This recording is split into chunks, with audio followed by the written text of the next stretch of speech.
আষাঢ় শ্রাবণ মানে না তো মন, ঝিরি ঝিরি বৃষ্টি যে ঝরেছে, তোমাকে আমার মনে পড়েছে। বৃষ্টি মানে এক অন্যরকম আবেশ। ছোটবেলার মতো আজও যখন বৃষ্টি নামে মনটা চায় একটু থেমে যেতে, আর সে থেমে যাওয়ার মুহূর্তেই আজ আমার তৈরি করে ফেলব ঝালমুড়ি আর এক কাপ গরম চা। সে যে কি আমেজ তা বলে প্রকাশ করা যাবে না। প্রথমেই নেই এক বাটি মুড়ি, তার সঙ্গে কাঁচা পেঁয়াজ, কাঁচা লঙ্কা সব মিহি করে কেটে নেই। তাতে পেঁয়াজু, ছোলা, বেগুনি ও অবশ্যই একটু সরষের তেল।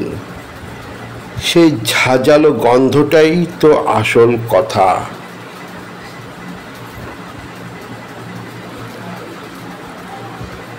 সে যে ছোটোবেলায় নাকের মাঝে একটা সরষে তেলের ঝাঁঝালো গন্ধ ছিল, সেই গন্ধটা আজও আমার নাকে বাজে।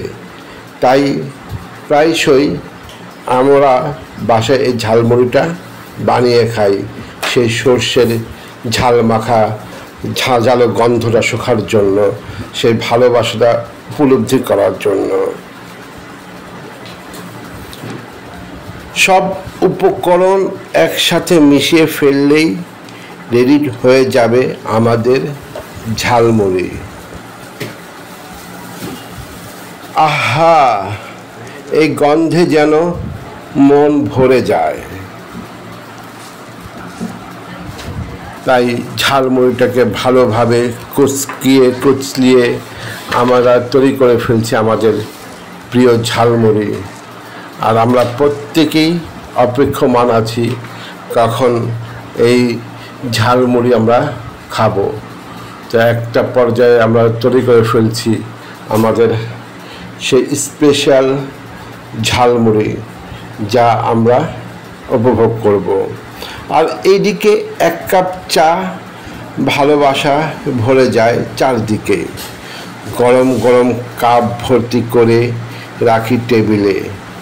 ঝালমুড়ির পাশে বৃষ্টির শব্দ, দূরে একটা নিঃশব্দ সুখে যেন চারদিক। বৃষ্টির ফোঁটাগুলো জানালায় ঠক ঠক শব্দ তোলে, আর আমি এক কাপ চা চুমুক নিয়ে হারিয়ে যাই স্মৃতির ভিতরে। এই মুহূর্তটুকু যেন সবার জন্য জরুরি, নিজের সঙ্গে একটু সময় কাটানোর জন্য, একটি শান্তির খোঁজে। আবার দেখা হবে এই বর্ষণ মুখের আরেকটি দিনে।